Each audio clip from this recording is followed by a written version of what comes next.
अस्सलाम वालेकुम, मेरा नाम है जहांसेब हाशमी और ये है होंडा वेज़ल आरएस 2019 मॉडल। ये होंडा वेज़ल की सेकंड जनरेशन है और ये इसका आरएस वेरिएंट है, यानी कि टॉप ऑफ लाइन।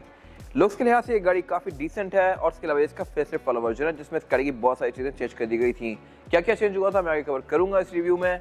और इसके अलावा आरएस में ऐसी बहुत सारी चीज़ें आती हैं जो कि इस कैटेगरी में कोई भी और कार ऑफर नहीं करती।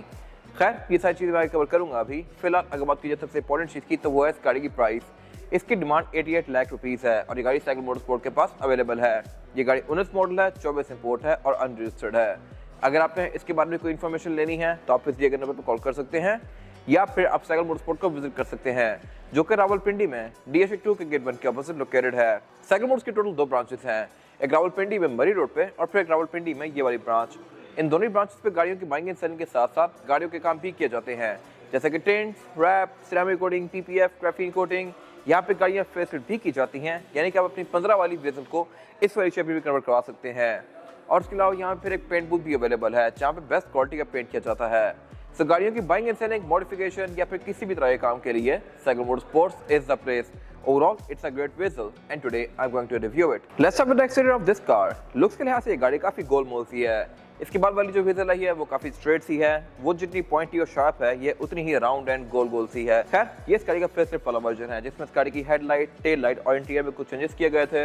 वो क्या थे मैं कवर करूंगा इस रिव्यू में। फिलहाल अगर बात कीजिए फ्रंट लुक की तो ये लुक्स के लिहाज से डिसेंट है, इवन आज के लिहाज से भी। इस गाड़ी को जब फेसलिफ्ट कर दिया गया था तो इसकी हेडलाइट्स LED में कर दी गई थी और ऐसी ही हेडलाइट्स सिविक एक्स में भी आ गई थी 2019 के बाद से। ये LED हेडलैम्प्स हैं जिसमें लो और हाई के लिए अलग अलग पॉइंट्स दिए गए हैं और इसकी डियर भी यहाँ पे काफी स्लीक सी दी गई है। इसके अलावा ये हेडलाइट ऑटोमेटिक फीचर के साथ आती हैं, यानी कि डे और नाइट को सेंस करके ऑटोमेटिकली ऑन या ऑफ भी होंगी और इसके अलावा इसकी आप हाइट को भी एडजस्ट कर सकते हैं। फेसलिफ्ट के बाद इसके ऊपर वाले पोर्शन को क्रोम में कर दिया गया था। पहले ये नॉर्मल सी आती थी और इसके अलावा ये क्रोम भी शेडो क्रोम है, डेफिनेटली क्योंकि ये गाड़ी RS वेरिएंट है। किसी भी गाड़ी का टॉप ऑफ लाइन वर्जन हो तो उसमें सब कुछ थोड़ा सा स्मोकी और ब्लैक सा होता है। This car is not different. इसकी ग्रिल बेसिकली शेडो क्रोम है और इसके अलावा इसका इंटीरियर भी ऑल ब्लैक आता है। टेल लाइट भी इसकी थोड़ी शेडोड है या स्मोकी सी हैं। इसके अलावा इसमें नीचे फॉग लैंप्स दिए गए हैं जो कि LED में है और इसके अलावा वेज़ल RS में बम्पर के नीचे ये लिप आता है जो कि इसके लुक को काफी बेहतर बना रहा है। ये चीज सिर्फ RS में आती है, छोटी वेज़ल में नहीं आती। इसके अलावा ग्रिल्स के फ्रंट पे काफी मैसिव दी गई है। होंडा का एम्ब्लम इसका नॉर्मल सा है क्योंकि इसमें रडार ऊपर दिया गया है। इसमें रडार भी आता है जो कि इस गाड़ी के बहुत सारे फीचर्स को इनेबल करता है, जैसा कि adaptive cruise control, land keeper assist, इस तरह की बहुत सारी चीजें। ये सब मैं आगे कवर करूंगा। इस चीज को बाद में होंडा सेंसिंग का नाम दे दिया गया था।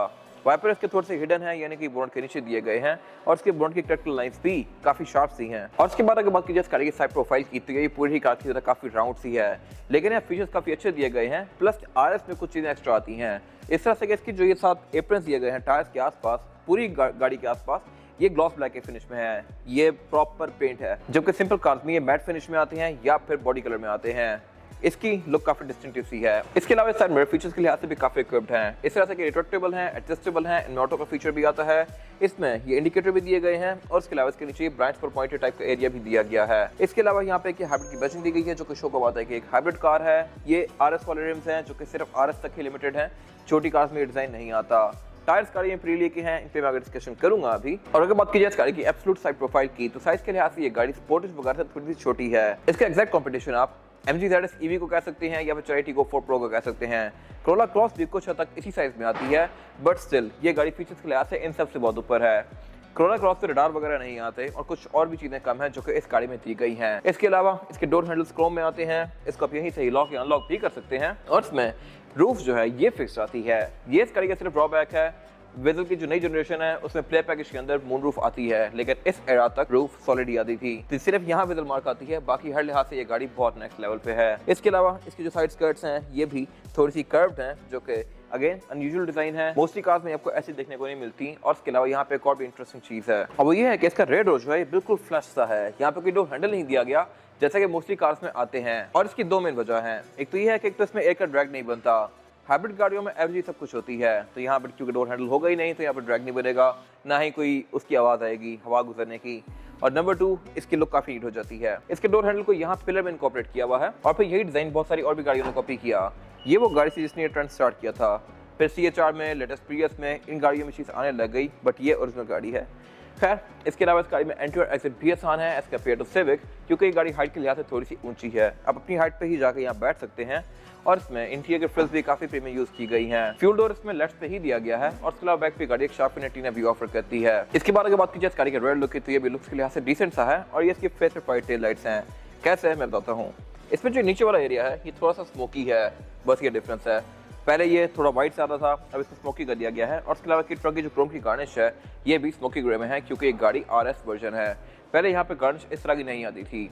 बाकी आरएस में नीचे बम्पर ये ब्लैक कलर का है और ये ग्लॉस ब्लैक है, लेकिन ये गाड़ी कोई फीचर्स खास नहीं ऑफर करती। बैक पे यहाँ पे कोई पार्किंग सेंसर्स नहीं है, रेयर फॉग नहीं है, जस्ट नीचे रिफ्लेक्टर्स दिए गए हैं। और इसके अलावा ट्रंक कैपेसिटी के लिहाज से भी ये गाड़ी डिसेंट है। ट्रंक को लॉक करने के लिए नीचे यहाँ पे एक रिलीज दिया गया है और यहाँ पे आप 3 से 4 लोगों का लगेज आसानी से एडजस्ट कर सकते हैं। लेकिन अगर आपने इसको और भी तरह क्लब बनाना है तो आप इसकी सेकंड रो सीट्स को भी फोल्ड कर सकते हैं और फिर यहाँ पे और भी तरह लगेज आ जाएगा। बाकी इसकी बैक पे ये नीचे लिड दी गई है, जिसको उठा के आप इस गाड़ी की इन्फ्लेटर किट एक्सेस कर सकते हैं। इसमें स्पेयर टायर नहीं आता, क्योंकि यहाँ पे इसका बैटरी पैक दिया गया है। और इसके अलावा इसकी ट्रंक के अंदर हुक्स भी दिए गए हैं, जहाँ पर आप अपना सामान बांध के रख सकते हैं। ट्रंक सेपरेटर भी इसमें आता है, जो कि आप रिमूव कर सकते हैं। और इसके अलावा फिर इसमें ये विंडोज प्राइवेसी वाली आती हैं। इसकी रेयर विंडशील्ड, साइड वाले विंडोज, ये सब प्राइवेसी वाली हैं, यानी कि टिंटेड है। इसके अलावा यहाँ पे एक स्पॉइलर दिया गया है, जिसमें ब्रेक लैंप आता है, विंडशील्ड वॉशर आता है, वाइपर दिया गया है यहाँ पे। और इसके अलावा यहाँ पे कुछ खास है नहीं। इसके बाद अगर बात कीजिए इस गाड़ी का इंटीरियर की, तो क्योंकि ये विज़ल का जेड पैकेज है, तो इसमें रूफ लाइनर, डैशबोर्ड, सीट्स सब कुछ ब्लैक है। और इसमें डैशबोर्ड पे और सीट्स में एल्केंटारा दिया हुआ है, जो कि काफी प्रीमियम मटेरियल है। और इस पर मैं अभी बात करूंगा आगे। फिलहाल अगर बात कीजिए इस गाड़ी के स्टीयरिंग व्हील की, तो स्टीयरिंग व्हील इस गाड़ी का पूरा ही लेदर की फिनिश में है और इसके अलावा फीचर्स के लिहाज से भी ये मैक्सिमम इक्विप्ड है। इसके लेफ्ट पर जो कंट्रोल दिए गए हैं मल्टीमीडिया के हैं और यहाँ से आप इसके एमआईडी के बीच में नेविगेट कर सकते हैं। राइट साइड पर जो कंट्रोल दिए गए हैं, यहाँ से आप इसका क्रूज इनेबल डिसेबल कर सकते हैं और इसकी स्पीड को कम ज़्यादा कर सकते हैं। इसके अलावा नीचे यहाँ पे कुछ और कंट्रोल दिए गए हैं, जहाँ से आप इसके एमआईडी के बीच में नेविगेट कर सकते हैं इस तरह से। फिर इसके अलावा ये गाड़ी पैडल शिफ्टर भी ऑफर करती है, यानी कि आप इसको मैनुअली भी चला सकते हैं। और इसके अलावा अगर बात कीजिए इसके हेडलाइट के कंट्रोल की, तो हेडलाइट इस गाड़ी में ऑटोमेटिक फीचर के साथ आती हैं। इसमें फॉग लैंप का कंट्रोल भी बिल्ट इन आता है और इसमें वाइपर भी रेन सेंसिंग आते हैं, यानी कि बारिश को सेंस करके ऑटोमेटिकली ऑन या ऑफ होंगे। तो मेरे ख्याल से फीचर्स के लिहाज से यहाँ तक ये गाड़ी मैक्सिमम इक्विप्ड है। इसके अलावा अगर बात कीजिए इस गाड़ी के मीटर की, तो मीटर इस गाड़ी का लुक्स के लिहाज से बिल्कुल सिंपल सा है। इसमें सेंटर में एक स्पीडोमीटर दिया गया है और बाकी सारी चीजें इसमें डिजिटल हैं। लेफ्ट पे स्क्रीन दी गई है, जो कि आपको इस गाड़ी की हाइब्रिड की इन्फॉर्मेशन शो करवाती है और गेज शो करवाती है। राइट पे एक स्क्रीन दी गई है, जो कि आपको इस गाड़ी की बहुत सारी डिफरेंट चीजें शो करवाती है, जैसे कि ट्रिप्स, एवरेज किलोमीटर पर लीटर, आउटसाइड टेम्परेचर, क्लॉक। फिर इसके अलावा एक्सीलरेटर कितना दब रहा है वो शो करवाती है। आरपीएम इस गाड़ी का डिजिटल है, जो कि यहीं पे शो होता है। और इसमें और भी बहुत सारी चीजें आती हैं, जो कि यूजुअली आपको कार्स में देखने को मिल जाएंगी। इसके स्पीडोमीटर के आसपास एक रिंग दिया गया है, जो कि इको मोड में ग्रीन हो जाता है। इको अगर मैं ऑफ करूंगा तो ये व्हाइट हो जाएगा और अगर मैं इसको स्पोर्ट मोड में करूंगा तो ये रेड हो जाएगा। और बाय द वे इस गाड़ी को ऑन करने का हैक ये है कि आप इसको स्पोर्ट मोड में करेंगे तो ये गाड़ी इंजन पे आ जाएगी। अगर आप इसको स्पोर्ट से हटाएंगे तो इसका इंजन बंद हो जाएगा लाइक दिस। और अगर लेट्स सपोज गाड़ी बंद इंजन के साथ ही खड़ी है और आपने इसके इंजन ऑन करना है, तो उसका तरीका यही है, इसका स्पोर्ट दबाएंगे तो ये इंजन ऑन कर देगी। फिर इसके अलावा अगर बात कीजिए मीटर की हाउसिंग की, तो ये सारे चीप प्लास्टिक की फिनिश में है, जो कि मेरे ख्याल से थोड़ा बेहतर हो सकता था। और इसके डैशबोर्ड के दोनों एजेस पे 2 ट्विटर्स दिए गए हैं। सेंटर में यहाँ पे नीचे ये सारा एल्केंटारा दिया हुआ है फ्रंट पे। इसके छोटे ट्रिम्स में लेदर आता है, बड़े ट्रिम में एल्केंटारा है, जो कि मोस्टली आपको स्पोर्टी कार्स में देखने को मिलता है। और इसके अलावा नीचे फिर यहाँ पे इसका मल्टीमीडिया सिस्टम दिया गया है। मल्टीमीडिया स्क्रीन भी इसकी फीचर्स के लिहाज से काफी इक्विप्ड है। इसमें आपको ब्लूटूथ, ऑक्स, नेविगेशन, यूएसबी, इस तरह की सारी चीजें मिल जाएंगी। और इसके अलावा इसमें सीडी प्लेयर भी आता है, आप सीडी इजेक्ट यहाँ से कर सकते हैं। ये मल्टीमीडिया स्क्रीन गैदर्स की है और गाड़ी कंप्यूटर के साथ सिंक भी है। इसके अलावा एयरवेंट्स के आसपास इसमें क्रोम की फ्रिल्स दी गई हैं, उससे नीचे इसका क्लाइमेट कंट्रोल दिया गया है। क्लाइमेट कंट्रोल ये गाड़ी डुअल जोन ऑफर करती है, यानी कि ड्राइवर और पैसेंजर दोनों के लिए इसमें 2 इंडिविजुअल क्लाइमेट कंट्रोल की जोन्स दी गई हैं। फिर इसमें फ्रंट दोनों सीट्स हीटेड भी आती हैं, इनको मैं यहाँ से ऑन ऑफ कर सकता हूँ, लेकिन मेरे ख्याल से बहुत अच्छा फीचर है। और उसके अलावा साथ यहाँ पे इसका पावर बटन दिया गया है, नीचे एक की होल्डर दिया गया है और उससे पीछे इसका एल्केंटारा वाला सारा पैनल दिया गया है, जिसके अंदर इसका गेयर सिलेक्टर है। इसमें जो गेयर सिलेक्शन है वो है PRND और लोड की, और इसमें गेयर सिलेक्टर भी इलेक्ट्रॉनिक है। इसको मैं इलेक्ट्रॉनिकली इस तरह से डिफरेंट गेयर्स के बीच में स्विच कर सकता हूँ। पार्किंग के लिए प्रॉपर एक बटन दिया गया है और उससे पीछे इसका स्पोर्ट मोड का बटन दिया गया है। उससे पीछे इसकी पार्किंग ब्रेक दी गई है, जो कि इलेक्ट्रॉनिक है। और जिस टाइम पे पाकिस्तान में ये गाड़ी इलेक्ट्रॉनिक पार्किंग ब्रेक के साथ आ रही थी, इस टाइम पे पाकिस्तान में कोई भी कार ये वाली चीज़ ऑफर नहीं कर रही थी। सिविक एक्स से आना शुरू हुई थी, लेकिन 2015 में ये गाड़ी थी जो इलेक्ट्रॉनिक पार्किंग ब्रेक ऑफर कर रही थी। फिर उसके अलावा पीछे यहाँ पे इसके 2 कप होल्डर्स दिए गए हैं, जिनको मैं एक्सटेंड भी कर सकता हूँ और इसको आप एज अ ड्रॉर भी यूज़ कर सकते हैं। उससे पीछे इसका सेंटर कंसोल दिया गया है, जिसके आप हुड को स्लाइड कर सकते हैं। मैं आगे करके इसको एज एन आर्मरेस्ट यूज़ कर सकता हूँ, पीछे करके मैं दूसरा कप होल्डर एक्सेस कर सकता हूँ और इसको ओपन करके फिर इसके अंदर एक स्टोरेज कंपार्टमेंट भी दिया गया है जो कि छोटा सा ही है, मैं इसमें अपना फ़ोन वगैरह रख सकता हूँ। फिर इसके अलावा इसकी हाउसिंग भी एल्केंटारा की फिनिश में है और अगर बात कीजिए सीट्स की तो ये भी लुक्स के लिहाज से काफ़ी टेक्निकल सी हैं। इसकी जो साइड्स हैं आपको प्रॉपर हक करती हैं और साइड्स पे इसका लेदर दिया हुआ है, लेकिन जिस एरिया पे आपको ग्रिप चाहिए होती है वो सारा एरिया इसका एल्केंटारा का है ताकि आप स्लिप ना हो और ये आपको गर्मियों में भी स्वेटिंग से काफ़ी हद तक बचाएगी। फिर इसके बीच में काफ़ी स्लीक सी स्टिचिंग दी गई है जो कि इसकी लुक को और भी ज़्यादा बेहतर बना रही है। लेकिन ये सीट्स हैं मैनुअली एडजस्टेबल, मैं इनको मैनुअली आगे पीछे करूँगा लाइक दिस। सेम पैटर्न इसका डोर के अंदर भी फॉलो किया गया है। डोर पैनल इसका पूरा ही लेदर की फिनिश में है लेकिन आर्मरेस्ट इसका एल्केंटारा में है और इसके अलावा ये गाड़ी ड्राइवर की विंडो सिंगल टैप वाली ऑफर करती है, बाकी सारी विंडोज के नॉर्मल है। साइड मिरर इस गाड़ी के रिट्रैक्टेबल आते हैं, यानी कि मैं इनको गाड़ी के अंदर बैठ के ही फोल्ड या अनफोल्ड कर सकता हूँ लाइक दिस। और इसके अलावा यहाँ पे कुछ और कंट्रोल्स भी दिए गए हैं जैसे कि इकॉन मोड, फिर यहाँ पे ट्रैक्शन कंट्रोल दिया गया है, इसका रडार ऑन ऑफ करने का कंट्रोल दिया गया है और इसके अलावा लेन डिपार्चर असिस्ट को भी ऑन ऑफ करने का फीचर यहाँ पे दिया गया है। इसके अलावा ये गाड़ी वैनिटी मिरर ड्राइवर और पैसेंजर दोनों के लिए ऑफर करती है विद अ लाइट जो कि अच्छी खासी ब्राइट है। इसका रूफ लाइनर सारा ही ब्लैक है आरएस में जो कि काफी डिसेंट सी फील दे रहा है इसको और इसके अलावा इसका रेयर व्यू मिरर भी ऑटो डिमिंग वाला आता है। केबल लाइट्स इसकी एलईडी में आती हैं और इसके अलावा यहाँ पे कुछ खास नहीं है क्योंकि ये गाड़ी हार्ड टॉप आती है। बाकी एयरबैग की गाड़ी टोटल 8 ऑफर करती है। एक एयरबैग स्टीयरिंग के अंदर माउंटेड है, एक डैशबोर्ड में, 4 पिलर्स में और 2 सीट्स के साइड पर। इसके बाद अगर बात कीजिए इस गाड़ी में रेयर पैसेंजर्स के लिए सीटिंग कैपेसिटी भी तो ये भी अच्छी खासी स्पेशियस है। मेरे पास यहाँ पे लेग रूम का बिल्कुल भी कोई इशू नहीं है और हेडरूम का भी, लेकिन ये गाड़ी चौड़ाई में क्योंकि बहुत ज्यादा स्पेशियस नहीं है तो बैक पे इसमें 2 ही लोग आसानी से बैठ सकते हैं। 3 लोग आना चाहे तो आ जाएंगे लेकिन फिर सारा कंफर्टेबल नहीं होंगे, लेकिन इसमें फ्लोर बेड ऑलमोस्ट फ्लैट ही आता है। इसके अलावा बैक पे गाड़ी 3 हेडरेस्ट ऑफर करती है। सेंटर में सेंटर कंसोल दिया गया है जिसको निकाल के मैं एज एन आर्मरेस्ट यूज कर सकता हूँ, लेकिन इसमें कप होल्डर्स नहीं आते। कप होल्डर ये गाड़ी डोर्स में ऑफर करती है। इसके अलावा बैक पे भी इसकी सीट्स फ्रंट की तरह ही हैं। होंडा ने यहाँ बिल्कुल भी चीप आउट नहीं किया। मोस्टली कार्स में फ्रंट पे आर्मरेस्ट के ऊपर लेदर आता है लेकिन बैक पे चीप आउट कर जाती है कंपनी, प्लास्टिक दे देती है। बट इस कार के केस में बैक पे सिर्फ लेदर ही नहीं बल्कि एल्केंटारा भी फॉलो किया गया है। इसके अलावा इस गाड़ी की रेयर सीट्स 60-40 के स्प्लिट के साथ हैं। इनको फोल्ड करके मैं इसकी ट्रंक कैपेसिटी खुली बना सकता हूँ। सेंटर में यहाँ पे पावर आउटलेट दिया गया है। ये गाड़ी ISOFIX के पोर्ट्स भी ऑफर करती है, सीट बेल्ट भी ऑफर करती है बैक पे और इसके अलावा यहाँ पे एयरबैग्स भी आते हैं। और सिर्फ यही नहीं, इसकी रेयर सीट्स ऊपर से नीचे तो फोल्ड होती ही हैं लेकिन ये नीचे से ऊपर भी फोल्ड होती हैं इस तरह से।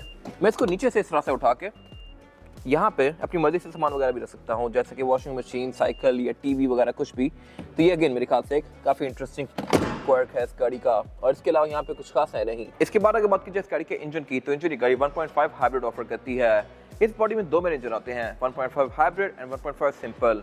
हाइब्रिड वाली कार वेजल होती है, सिंपल वाली कार HRV होती है। पाकिस्तान में HRV आती रही है इस शेप में भी, लेकिन वो गाड़ी काफ़ी स्ट्रिप डाउन थी, वो हाइब्रिड भी नहीं थी, उसमें हेडलाइट्स भी हेलोजन वाले आते थे, जबकि ये उससे बहुत ज़्यादा बेहतर है लेकिन प्राइस का भी काफ़ी डिफरेंस है।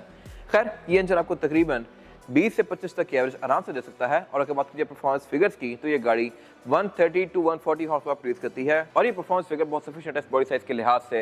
ये परफॉर्मेंस फिगर यूजुअली सिविक या ग्रैंडे वगैरह का होता है जो कि 18 सीसी कार्स होती हैं, जबकि 15 सीसी होते हुए भी उन गाड़ियों को आराम से कम्पीट कर सकती है। फिर इसके अलावा इसको आप मैनुअली भी चला सकते हैं, इसमें पैडल शिफ्टर्स आते हैं और इसमें फिर और भी ऐसे ड्राइव मोड्स आते हैं और इलेक्ट्रिक मोटर आती है जिसकी वजह से ये गाड़ी आराम से ग्रैंडे या सिविक के साथ कम्पीट कर सकती है। बाकी ट्रांसमिशन की गाड़ी DCT ऑफर करती है, डुअल क्लच और इसके अलावा इंजन इस गाड़ी में अर्थ ग्रीन्स टेक्नोलॉजी वाला है। ये गाड़ी 19 मॉडल है तो इसमें इश्यूज ना होने के बराबर हैं। 2015-16 वाली वेसल में कुछ इश्यूज थे ट्रांसमिशन के, बट ये गाड़ी उनसे बहुत ज़्यादा बेहतर है। फिर इसके अलावा इसमें ABS, ट्रैक्शन कंट्रोल, इस तरह की बहुत सारी चीज़ें आती हैं जो कि इसकी राइड को और बेहतर बनाती हैं। इंजन बेस गाड़ी का काफी वेल इंसुलेटेड है और बोनट के अंदर ये इंसुलेशन भी दी गई है। बोनट ओपन इस गाड़ी का स्टैंड से होता है जो कि अगर हाइड्रोलिक्स होता तो मेरे ख्याल से बेहतर था और इसके अलावा यहाँ पे कुछ खास है नहीं। इसके बाद अगर बात कीजिए इस गाड़ी के टायर साइज की, और टायर साइज ऑफर करती है वेजल, यह है 225, 50 और 18। इसमें 18 इंच का मल्टी स्पोक रिम दिया गया है जो कि RS में यूनिक है और इसके अलावा टायर इस गाड़ी में पिरीली का है जो कि अभी आधे से भी कम यूज हुआ है। ये आपको 30,000 किलोमीटर का रेंज प्रोवाइड करेगा और इसके अलावा इस गाड़ी में ऑल डिस्क ब्रेक आती है, यानी कि फ्रंट और बैक चारों पे ही डिस्क ब्रेक दी गई है।